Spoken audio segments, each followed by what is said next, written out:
Bismillahirrahmanirrahim. Assalamualaikum warahmatullahi wabarakatuh. Waalaikumsalam warahmatullahi wabarakatuh.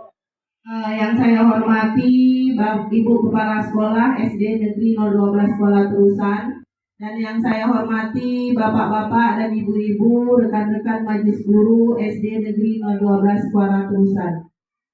Yang pertama, marilah kita ucapkan puji syukur kehadirat Allah Subhanahu wa Ta'ala karena kita telah diberikan kesehatan sehingga kita bisa melaksanakan tugas kita seperti biasanya dan dapat berkumpul di ruangan ini. Selawat beserta salam kita ajukan kepada Nabi besar Muhammad SAW dengan mengucapkan Allahumma sholli ala Sayyidina Muhammad wa ala ali Sayyidina Muhammad. Bapak dan Ibu, rekan-rekan Majelis Guru yang saya hormati, terima kasih atas kesempatan dan kehadiran Bapak dan Ibu semuanya, di mana di sini saya akan melakukan pengimbasan tentang budaya positif.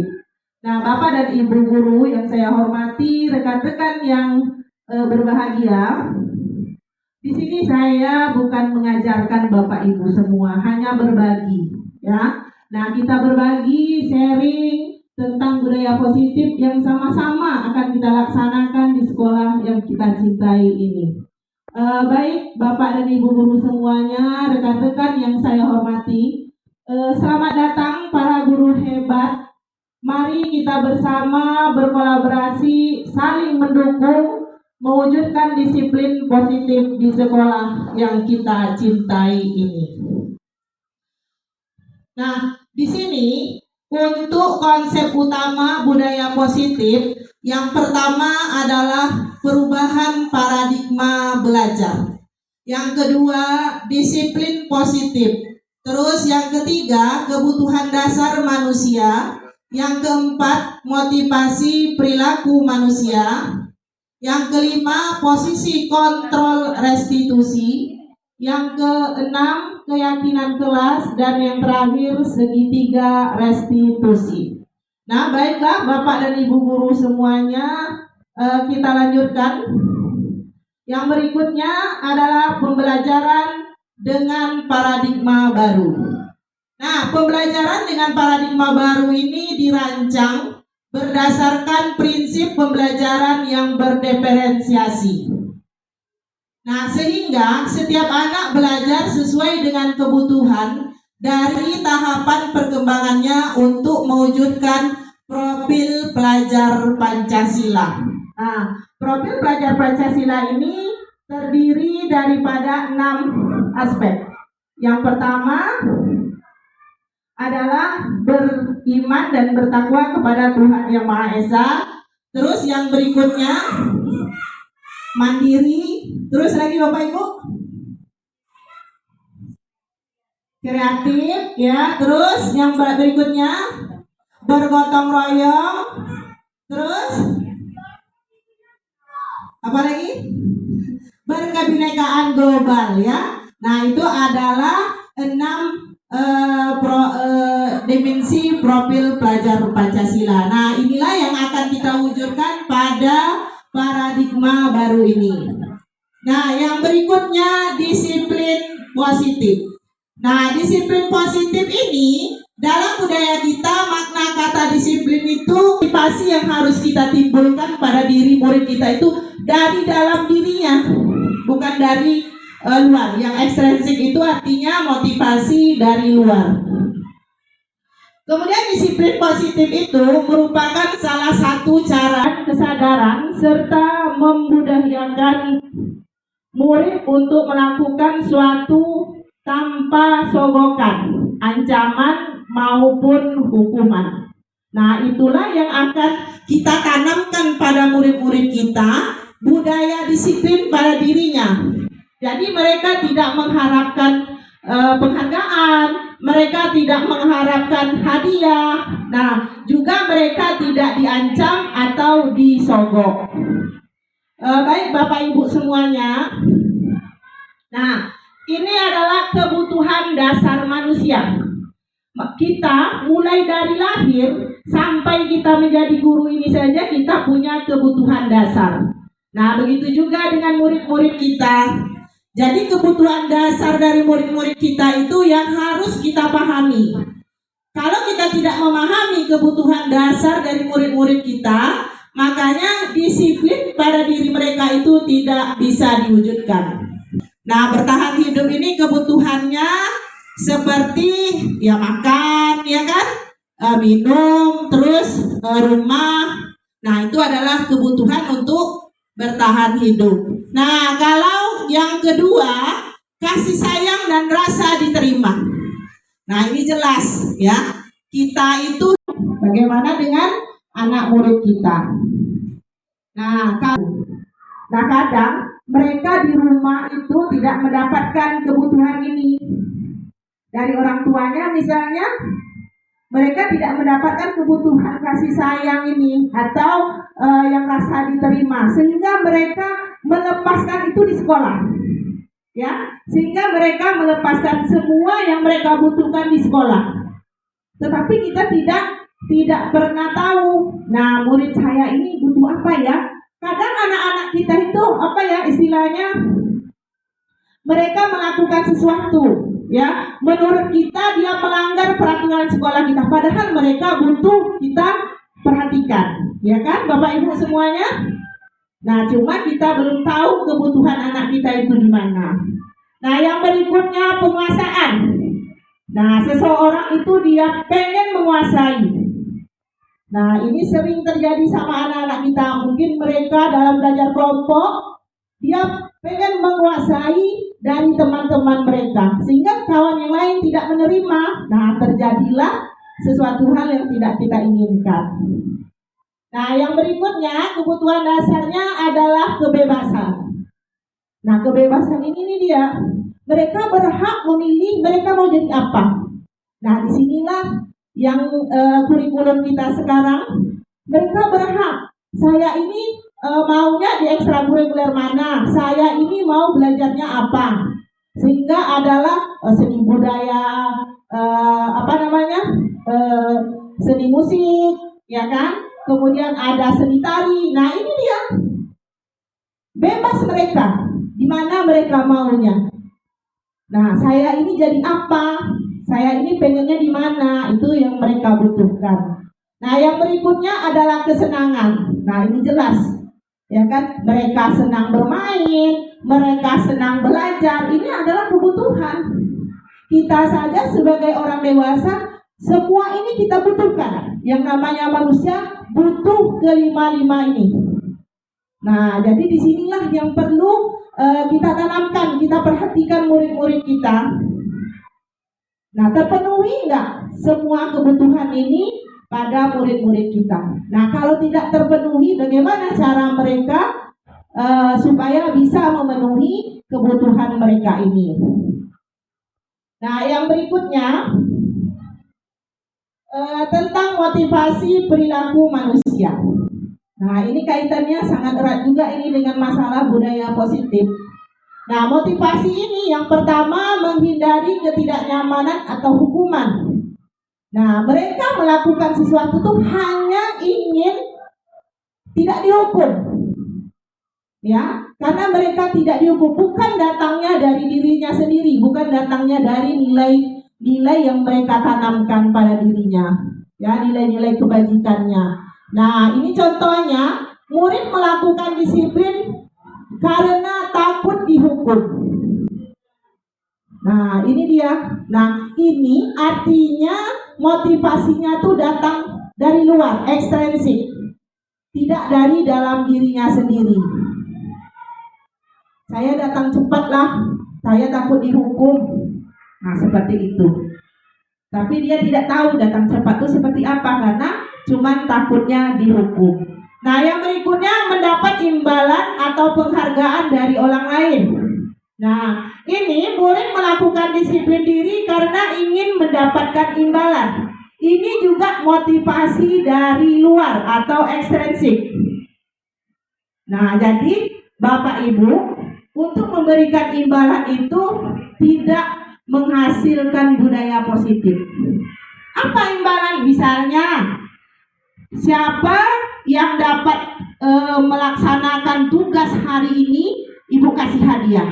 Nah, itu ada efek negatifnya ke anak kita. Dia hanya melakukan tuh hanya mau dapat hadiah. Hari ini saya pakai baju seragam lah. Ya kan Bapak Ibu? Nanti kata Ibu kalau pakai baju seragam dapat hadiah. Nah, cuman dari dirinya itu tidak ada nilai-nilai dari dalam dirinya tidak ada karena dia hanya mau mendapatkan imbalan tadi. Ya. Nah, kalau kita tidak beri imbalan, bisa jadi mereka tidak melaksanakan karena tahu salah lagi, Ibu kan nggak kasih hadiah. Nah, seperti itu yang negatifnya. Nah, kemudian yang berikutnya, menghargai nilai-nilai kebajikan diri sendiri. Nah, ini dia. Murid melakukan disiplin diri karena sadar akan nilai kebajikan dirinya. Nah, ini motivasi dari dalam dirinya itu. Nah, ini karena nilai-nilai kebajikannya. Bukan karena takut dihukum, bukan karena mau penghargaan atau hadiah, tetapi dia melaksanakan disiplin dirinya itu karena dari nilai-nilai kebajikan bersalah pada murid. Nah, kemudian yang berikutnya teman. Nah, teman ini lebih lagi lembutnya, mengajak dia berteman. Nah, di sini ayolah tertib, buat ibu bangga pada kamu. Hari ini tidak apa-apa ya, tapi besok harus berpakaian lengkap ya. Nah, kira-kira mau nggak murid kita itu diajak besoknya kalau seperti itu gurunya? Kira-kira bisa nggak guru kalau kita seperti itu? Ada kan gurunya yang seperti itu? Ada. Nah, tetapi hal ini negatifnya apa? Kelemahannya apa? Dia tidak menghargai kita. Apalagi kelas-kelas tinggi itu.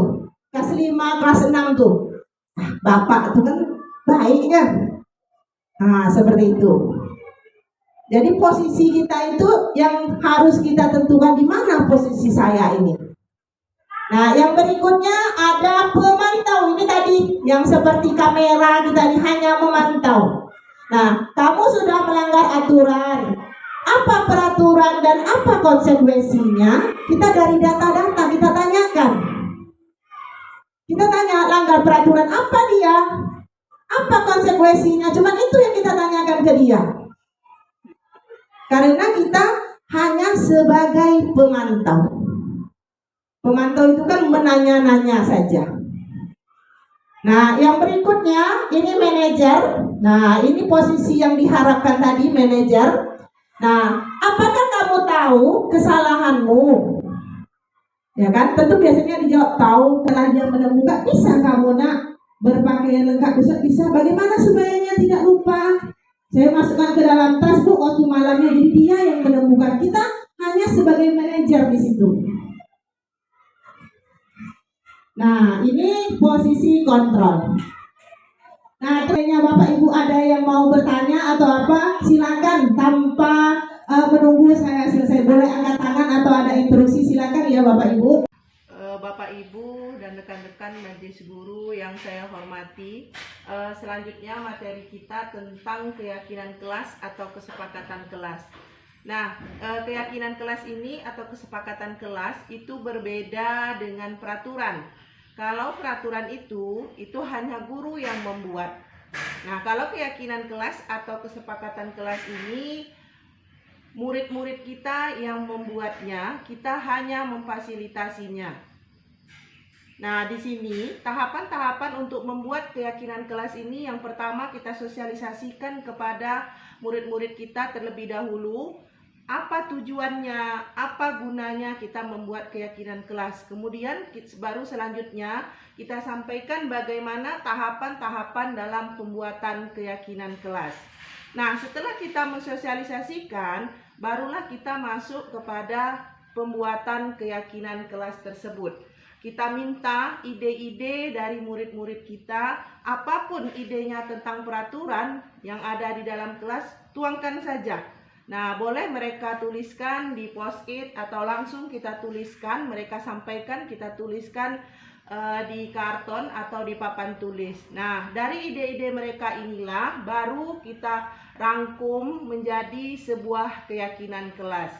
Nah, setelah menjadi keyakinan kelas, barulah kita cetak ya, atau kita tulis pada karton dan baru dibubuhi atau diminta kepada peserta didik kita untuk menandatangani kesepakatan kelas yang telah mereka buat. Nah, jadi bertolak belakang dari keyakinan kelas atau kesepakatan kelas inilah kita nanti akan melaksanakan yang namanya segitiga restitusi tersebut. Nah, kalau seandainya Bapak Ibu ada yang mau bertanya atau apa, silakan tanpa menunggu saya selesai. Boleh angkat tangan atau ada instruksi, silakan ya Bapak Ibu. Nah, restitusi segitiga restitusi ini, restitusi itu adalah proses menciptakan kondisi bagi murid untuk memperbaiki kesalahan mereka, sehingga mereka bisa kembali pada kelompok mereka dengan karakter yang lebih kuat. Itu menurut Gosen tahun 2004. Nah, segitiga restitusi ini dia terdiri dari tiga tahapan atau langkah-langkah. Nih, makanya dia disebut dengan segitiga restitusi, karena tiga posisinya ini merupakan langkah-langkah kegiatan yang akan kita lalui atau kita laksanakan untuk mendisiplinkan anak kita. Nah, yang pertama ini adalah langkah yang pertama, menstabilkan identitas. Ya, nah menstabilkan identitas ini, di sini kita bisa mengajukan pertanyaan. Nah, posisi kontrol kita tadi berada di manajer. Ya, kita hanya mengajukan pertanyaan. Disinilah perannya kita tadi. Posisi kontrol kita sebagai manajer. Nah, kita ajukan pertanyaan. Nah, menstabilkan identitas. Membuat kesalahan adalah sesuatu yang wajar. Ya, kita sampaikan kepada murid kita. Ibu tahu nak, kamu ini melakukan sesuatu atau melakukan kesalahan adalah kesalahan yang wajar. Itu perlu kita sampaikan ke anak kita kalau dia melanggar aturan atau kesepakatan kelas atau kesepakatan sekolah. Nah, kemudian yang berikutnya, manusia tidak ada yang sempurna. Nah, itu kita sampaikan kepada murid kita. Nah, kemudian kita lanjutkan ke tahapan berikutnya, yaitu validasi tindakan. Ini dia yang kedua. Nah, kamu bisa saja bertindak lebih gegabah lagi. Nah, kita sampaikan kepada murid kita seperti itu. Nah, kemudian kamu melakukannya pasti punya alasan tertentu. Nah, kita tanyakan apa alasan dia melakukan. Nah, seperti kasus tadi tidak berpakaian lengkap, kita tanyakan apa alasannya dia tidak berpakaian lengkap. Rasanya punya alasan nggak kira-kira anak-anak kita? kalau tidak berpakaian lengkap? Punya ya? Pasti punya. Iya, entah basah, entah ketinggalan, lupa, dan sebagainya, ya kan? Pasti punya alasan. Nah, kita validasi semuanya itu, ya, kepada peserta didik kita, kepada murid kita. Nah, yang ketiga, tahapan yang ketiga itu menanyakan keyakinan. Nah, tadi kan kita sudah sampaikan ke dia tindakan dia yang salah tadi. Dia tidak memakai seragam, ya kan? Ada yang tertinggal pakaiannya. Nah, kita tanyakan lagi kepada murid kita, keyakinan kelas apa yang kamu yakini? Nah, kemudian kamu ingin menjadi orang seperti apa? Nah, jadi dia yang menjawab sendiri, dia yang menemukan sendiri. Bukan kita yang menyampaikan, kamu harus pakai lengkap besok, kalau tak pakai, ibu pun lagi besok. Nah, itu tadi posisi kontrol kita yang penghukum. Nah, pada segitiga restitusi ini, kita harus menanyakan ke dia. Dia yang menemukan sendiri.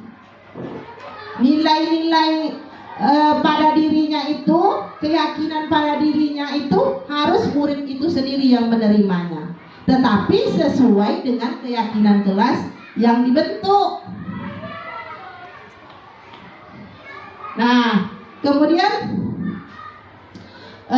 yang berikutnya ini ada contoh ya, contoh segitiga restitusi.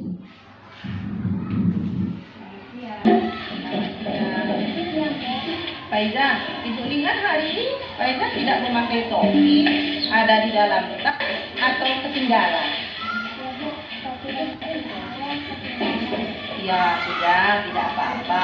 Kemarin teman Faiza juga ada yang tidak memakai topi dan dasi. Nah, setiap orang itu pasti pernah berbuat kesalahan.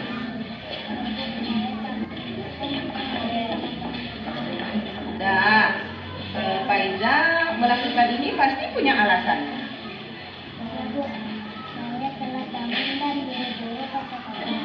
Ya, nah Faiza tadi sudah bagus, datang ke sekolah tepat waktu. Hanya Faiza tidak memakai topi dan dasi. Nah, menurut Faiza tidak memakai topi dan dasi ini melanggar keyakinan kelas kita atau prinsip diri Faiza? Nah, menurut Faiza, keyakinan kelas apa yang Faiza langgar? Iya, nah, Faiza sudah tahu, Faiza melanggar disiplin. Nah, menurut Faiza, disiplin itu perlu atau tidak? Nah, kalau Faiza tahu disiplin itu perlu, bagaimana cara memperbaikinya? Saya akan memasang alarm supaya tidak telat bangun lagi. Iya, bagus. Nah, Faiza, kalau Faiza sudah memperbaiki kesalahan, kedepannya Faiza jadi orang seperti apa? Orang yang disiplin dan mandiri. Iya, bagus Faiza. Nah, sekarang ayo kita masuk ke dalam. Ini Bapak Ibu, salah satu pelaksanaan segitiga restitusi yang sudah saya laksanakan di kelas saya. Nah, ini di situ ada tahapan-tahapan tadi, ya. Nah, pertamanya kita tanyakan dulu, ya kan? Kita tanyakan dulu tahapan-tahapan tadi ini yang kita lalui tadi, ya kan? Tahapan dari segitiga restitusi. Nah, ini dia tadi. Nah, yang pertama itu adalah menstabilkan identitas. Nah, dari video tadi itu kita tanyakan dulu, ya kan? Kita lihat dia tidak pakai topi, pakai dasi. Kita sebutkan dulu, saya tak pakai topi bu, saya lupa. Ya tidak apa-apa. Nah, itu yang menstabilkan identitas. Nah, yang berikutnya validasi tindakan yang salah. Nah, validasi tindakan yang salahnya itu, nah Faiza itu datangnya tepat waktu karena dia buru-buru tadi kan, makanya lupa. Nah, tadi sudah datang tepat waktu, tetapi topi dan dasinya tertinggal. Nah, berarti dia tahu ini kesalahan saya topi dan dasinya. Nah, barulah yang berikutnya kita tanyakan keyakinan kelasnya. Nah, keyakinan kelas mana? Berarti dia tidak disiplin karena pakaiannya itu tidak lengkap. Nah, disinilah ini tahapannya, ya. Tahapan daripada segitiga restitusi. Nah, ini contoh tadi ya Bapak Ibu. Iya. Nah, kira-kira sampai di sini. Sebelum kita lanjutkan yang ke berikutnya, Bapak Ibu, ada pertanyaan atau masukan tentang segitiga restitusi, kemudian 5 posisi kontrol dan sebagainya. Kira-kira Bapak Ibu? Ya, silakan Pak Hoiri. Izin Bu ya.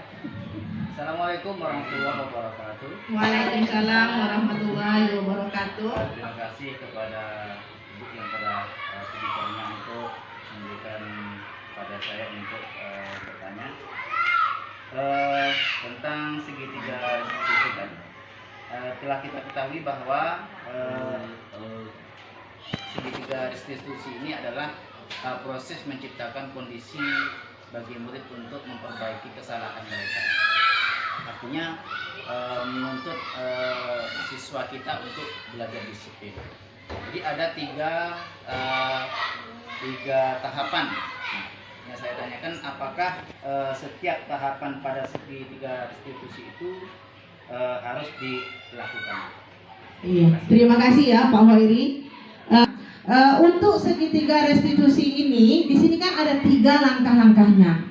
Nah, untuk langkah-langkah ini tidak harus ketiganya kita laksanakan, tergantung besar kecilnya kesalahan. Nah, tergantung besar kecilnya kesalahan yang dilakukannya. Nah, kalau memang kira-kira kita hanya langsung pada menanyakan keyakinan bisa. Kalau hanya dia kesalahannya tuh menurut kita ini tidak fatal atau tidak besar kesalahannya, langsung kita tanyakan saja. Nah, kira-kira kamu tadi datang terlambat ini melanggar keyakinan kelas kita enggak? Nah, seperti itu. Ya Pak, boleh langsung kita tanyakan seperti itu. Nah, yang penting posisi kontrol kita tadi, kita sebagai seorang manajer. Disitulah peranannya posisi tadi. Nah, kalau memang mau kita lakukan tahap-tahapannya itu lebih bagus, tetapi tidak harus. Nah, pertanyaan Pak Hoiri tadi, haruskah kita ya? Kan seperti itu. Tidak harus Pak. Tidak harus kita lalui semua tahapannya, tetapi kita harus pada posisi kontrol sebagai seorang manajer. Ini dia konsep disiplin. Nah, konsep disiplin yang pertama, identitas gagal. Ini dia. Ya kan, disiplin kita tetapi gagal. Yang pertama adalah hukuman. Nah, hukuman itu dia hanya memberikan rasa sakit pada murid kita. Ya, yang kedua tidak nyaman. Kemudian yang ketiga memaksa, dan yang keempat murid takut. Yang kelima murid menyembunyikan kesalahan, dan yang terakhir murid menjadi rendah diri. Nah, jadi ini dia, hukuman itu tidak ada efeknya, ya, efeknya kepada murid kita itu tidak ada. Dia hanya merasa takut saja. Nah, percaya dirinya nanti akan menurun. Nah, yang berikutnya, yang identitas gagalnya itu penghargaan. Nah, penghargaan ini tidak efektif. Nah, ini dia ya. Memberikan penghargaan kepada murid kita itu adalah sesuatu yang tidak efektif. Nah, yang kedua, merusak hubungan, rasa iri. Oh, si Udin, mungkin Udin namanya ya. Ya Pak, ada kan murid kita nama Udin? Nah, si Udin dikasih hadiah loh sama ibu itu. Saya tak pernah dikasihnya, rasa irinya itu ada. Sehingga dengan hadiah atau mereka tidak dapat hadiah, dia tidak merasa dekatnya sama kita. Dia malahan merasa iri sama temannya. Nah, yang berikutnya, mematikan kreativitas. Nah, biasanya kalau kita selalu beri hadiah itu, nanti kalau kita tidak beri hadiah, tak kreatif lagi, hanya nunggu hadiahnya ini. Kalau ada hadiah dari ibu, nanti siapa yang bisa bikin gambar bagus, ibu kasih hadiah. Nah, kalau tak ada hadiah, tak mau dia lagi, tak kreatif dia lagi. Nah, yang berikutnya, menghukum dengan sistem ranking. Nah, inilah yang terjadi kemarin-kemarinnya. menghukum dengan sistem rankingnya ini. Ya kan? Ranking itu kan penghargaan ya Bapak Ibu. Ranking itu adalah penghargaan. Nah, jadi itu yang gagalnya di sini. Nah, kemudian merampas hak menghargai dirinya. Dia merasa dirinya itu tidak dihargai karena dia tidak dapat penghargaan. Jadi rasa penghargaan terhadap dirinya itu sudah kita rampas. Ya, dengan sistem cara penghargaan ini. Nah, kemudian konsep disiplin yang sukses. Nah, ini dia yang sukses itu. Yang pertama, konsekuensi. Nah, ingat konsekuensi ini adalah dibuat dengan kesepakatan bersama antara guru dan murid. Itu yang disebut dengan konsekuensi. Nah, konsekuensi ini mengapa dia dikatakan sukses? Karena murid itu menghormati peraturan. Karena dia buat bersama, makanya dia akan menghormati. Nah, kemudian murid belajar taat peraturan. Yang ketiga, mendorong kepatuhan. Nah, ini yang berikutnya restitusi. Nah, ini tadi yang segitiga restitusi itu. Nah, mengapa dia dikatakan sukses? Karena murid itu akan lebih bertanggung jawab atas perilakunya. Dia buat kesalahan, dia yang menemukan apa solusinya untuk memperbaiki kesalahannya itu. Jadi rasa tanggung jawabnya itu lebih. Nah, kemudian fokus pada pemecahan masalah jangka panjang. Yang ketiga, murid menghormati dirinya dan orang lain. Ya. Nah, yang keempat, murid bersemangat memperbaiki kesalahan. Nah, itu dia tadi. Karena datangnya dari dirinya sendiri. Bapak Ibu yang saya hormati, apakah masih ada pertanyaan atau tanggapan masukan kepada saya? Silakan Bapak Ibu. Pas? Hah? Ya, silakan Bu Teti. Ada? Bu Teti? Pak Udin? Pas. Oh iya. Terima kasih ya Bapak dan Ibu semuanya. Nah, semoga kita bersama dapat menerapkan budaya positif di sekolah yang kita cintai ini. Nah, mulai berangsur-angsur kita bersama-sama. Nah, posisi kontrolnya itu adalah posisi kontrol manajer. Nah, ini di sini seperti saya sampaikan tadi, saya bukan mengajari Bapak Ibu. Sama-sama. Saya pun sekarang belum berada di posisi kontrol itu. Ya, belum sebagai seorang manajer, tapi secara bersama-sama kita akan membudayakan ya budaya positif ini di sekolah kita. Ya, yang pertama kita mulai pada diri kita sendiri dulu. Budaya positif itu mulainya pada diri kita sendiri dulu. Anak kita akan melihat pada diri kita, oh ini guru saya seperti ini. Ya kan, guru saya seperti ini. Itu yang paling penting ya Bapak Ibu semuanya. Nah, Bapak Ibu, sekali lagi saya ucapkan terima kasih atas waktu dan perhatiannya. Lebih dan kurang saya mohon maaf dan saya akhiri. Assalamualaikum warahmatullahi wabarakatuh. Waalaikumsalam warahmatullahi wabarakatuh.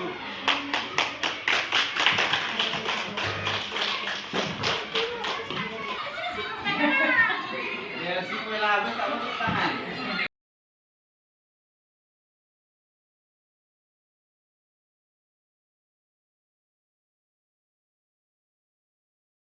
Warahmatullahi wabarakatuh.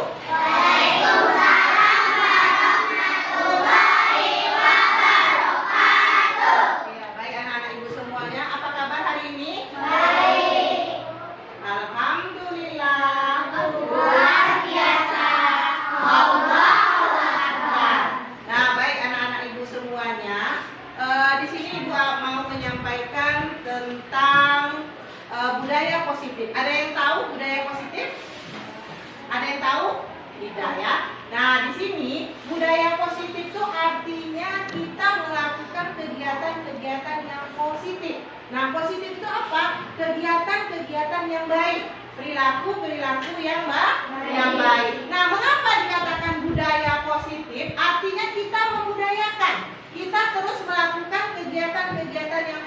rajin, kegiatan-kegiatan yang baik. Nah, kegiatan yang baik itu apa contohnya? Apa contohnya? Apa? Peduli. Ya, terus apa lagi? Contoh kegiatan yang baik. Apa? Apa? Menolong orang. Nah, apa lagi? Menjaga kebersihan. Iya, betul. Apa namanya? Jujur. Nah, itu adalah contoh-contoh kegiatan yang positif. Nah, kegiatan-kegiatan positif itu kita lakukan secara terus-menerus. Makanya kita harus membudayakannya. Maka disebutlah dengan budaya positif. Nah, untuk apa kita melakukan budaya positif itu? Nah, untuk kenyamanan kita, ya kan, keamanan kita. Nah, salah satu yang perlu kita lakukan untuk menanamkan budaya positif itu adalah dengan membuat keyakinan kelas. Ya, nah kita harus membuat keyakinan kelas. Keyakinan kita itu, budaya positif itu harus kita tuangkan, harus kita tulis, menjadilah dia keyakinan kelas. Nah, untuk membuat keyakinan kelas, anak-anak ibu semuanya nanti bisa menulis di kertas post-it, kemudian anak-anak ibu tulis, kita tempelkan di depan, apapun ya, apapun kegiatan positif yang bisa kita budayakan di kelas ini akan kita tuliskan menjadi keyakinan kelas kita. Nah, semuanya yang positif-positif ya. Nah, yang positif-positif artinya yang baik. Nah, keyakinan kelas itu nanti setelah kita buat, kita tempel, nanti kita akan tanda tangani secara bersama. Kita harus melaksanakan keyakinan kelas kita secara bersama. Karena itu adalah keyakinan kelas kita. Kita buat secara bersama-sama. Nah, sekarang di sini ibu punya kertas ya. Kita akan membuat keyakinan kelas. Nah, boleh diambil kertas post-itnya, tuliskan keyakinan kelas yang mau kalian buat masing-masing. Boleh sebanyak-banyaknya. Ya, silakan ambil. Siapa? Ya, sini. Ya, silakan cepat, Nak. Tulis ya, tulis keyakinan kelas menurut ide masing-masing. Ya, boleh ditulis menurut idenya masing-masing. Ya. Yang lain sudah ada? Marahnya ada? Sudah? Iya. Nah, sekarang ibu tempelkan, kalian tulis. Silakan tulis di masing-masingnya. Dari kode kayak gini ya.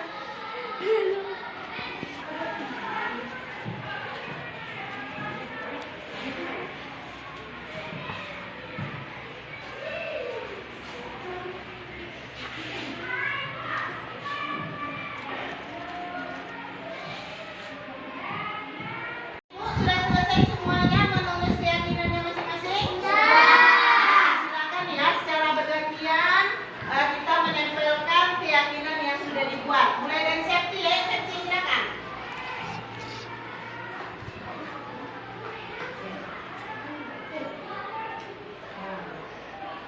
Terus. Ya, terus. Apa? Boleh ditempel lagi ya. Ya, terus. Oke, siapa lagi? Ya.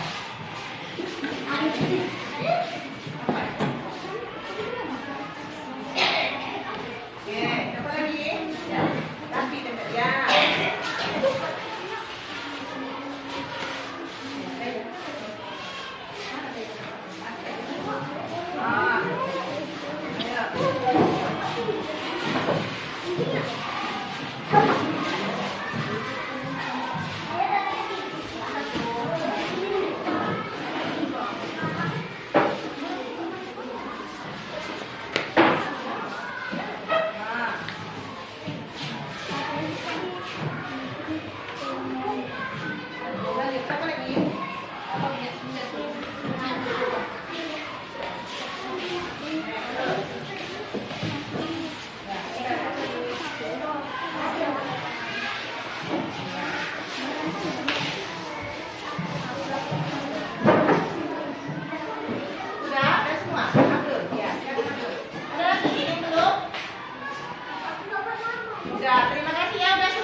Iya, terus? Datang tempat waktu. Iya, terus apa lagi? Menyayangi teman. Nah, yang mana lagi ini? Menghargai teman. Iya. Peduli. Nih. Menghargai guru. Iya, terus? Tolong menolong. Iya. Apa lagi? Berperilaku sopan. Iya. Menjaga kebersihan. Iya, terima kasih Apika. Nah, berarti kita sudah dapat keyakinan kelas kita.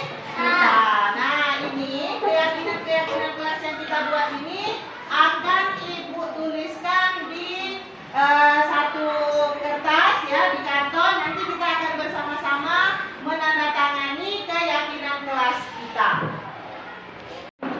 Nah, baik anak-anak Ibu semuanya, keyakinan kelas kita sudah terbentuk. Nah, keyakinan kelas ini harus sama-sama kita laksanakan. Jadi melaksanakan keyakinan kelas itu benar-benar dari diri kita sendiri, ya, tanpa ada paksaan, tanpa ada hukuman. Jadi betul-betul dari nilai-nilai yang tertanam pada diri kita sendiri dan pada keyakinan diri kita sendiri. Jadi tidak ada paksaan, ya, tidak ada hukuman, tidak ada penghargaan. Jadi jangan mengharapkan penghargaan, mengharapkan hadiah baru kita melaksanakan keyakinan kelas. Nah, keyakinan kelas ini adalah budaya positif yang akan kita laksanakan di kelas kita dan di sekolah kita ini. Nah, baik ya anak-anak Ibu semuanya, mudah-mudahan kita bisa sama-sama melaksanakan keyakinan kelas kita ini agar